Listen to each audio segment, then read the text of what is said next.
What do I do when I'm broken? When I'm broken, I relish it. That's what I'm gonna do. I'm gonna use it. Because if I'm broken, then I just found my limitations. And until I know what my limitations are, how can I push them? How can I get better? But once I see it, once I feel it, once I see where I was broken, then I can attack that weakness.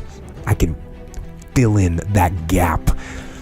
I can reinforce that breach. If you break, it means it's time to fortify your will to make it stronger. There's all kinds of different ways to break.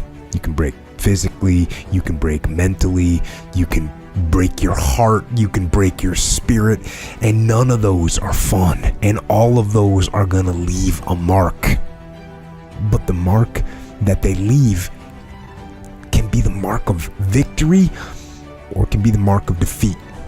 Because every time you break, and in every way that you break, while it's a chance, it's definitely a chance for you to give up and for you to just to fall apart. But there's also opportunity. There's opportunity to get stronger and get smarter and get faster and get tougher and get more stable and get more resilient and get better. When you break, you have the opportunity to show the world, the whole world, what you are really made of. So if you break, the fight isn't over. In fact, if you break, the fight is just beginning. And as you crawl up and out of that dismal and wretched place, you're covered in blood and sweat and dirt and filth as you rise above what you were.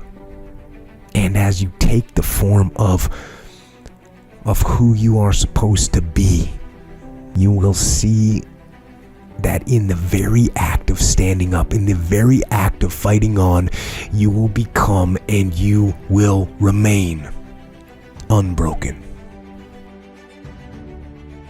When things go wrong, they always seem to happen at once, and they just compound on top of each other. And it's pretty easy sometimes to feel beaten when you're faced with all those issues and all those problems, and they all hit you at the same time. But let me tell you, that doesn't mean give up. In fact, it means the opposite. It means it's time for you to fight harder, to dig in. It means it's time for you to go on the warpath. And that starts with one of the fundamental laws of combat leadership: prioritize and execute. What's the biggest problem? What's causing the most stress? Family? Okay. Sit them down. Explain where you are at. Be blunt. Be upfront. And then give them the simple plan of how you're going to get things back on track. Don't sugarcoat it. You give it to them straight. Next, you got some late payments. Call those creditors up. Explain to them what's going on. Set up some kind of a minimum payment plan so you can start making some progress and get them off your back.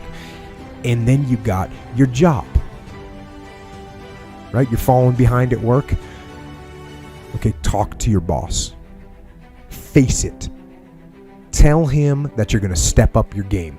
Tell him you're going to be at work early, you're going to be at work late, you're going to be at work during lunch, you're going to be wherever you need to be whenever he needs you to be there. Tell him you're going to get after it. And tell him that you're 100% committed to supporting him and the company and the mission.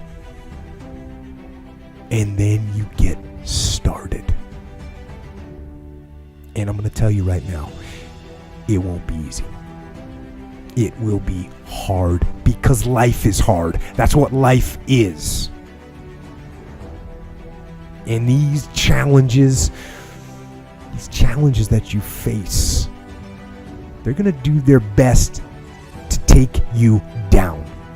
Do not let them. Stand up, dig in. Line up those problems and confront them. Face them. Fight them. Do not let them bring you down.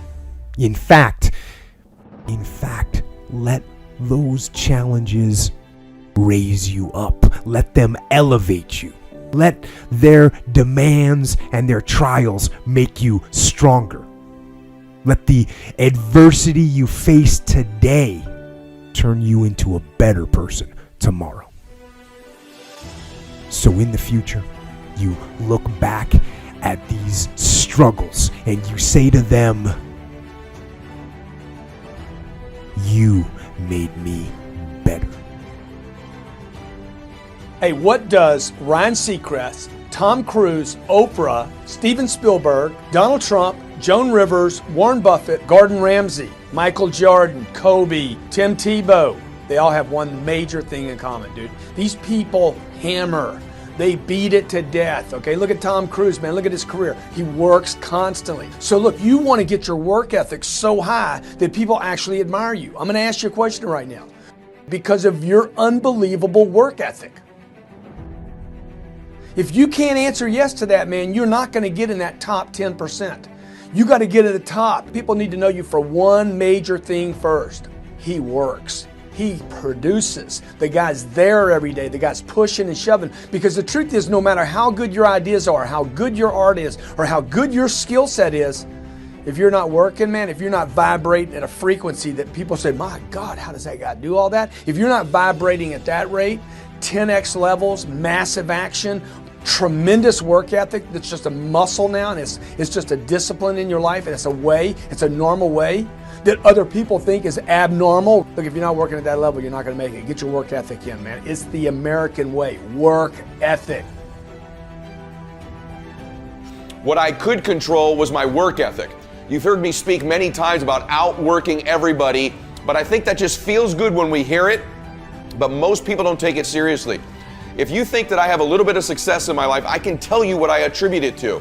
Yes, self-confidence, yes, mindset, visualization, goals, all the things I talk about all the time. Listening skills, influence, energy transfer, how to be happier, all of that stuff applies. When you get to winning, for me, it's come down to maxing out. And what maxing out means is you do one more at least than you think you're capable of. So when you're done, whatever you're doing, whether it's at the gym or phone calls or meetings or in sports, one more shot, one more throw, one more swing of the golf club or the baseball bat, the separator is for the winners, they do one more. I'm addicted to one more. And so I want your mantra going forward to be one more. What does that look like if we're working out? That means when we're in the gym and we say, I'm gonna do 5 sets of 10, I'm crazy.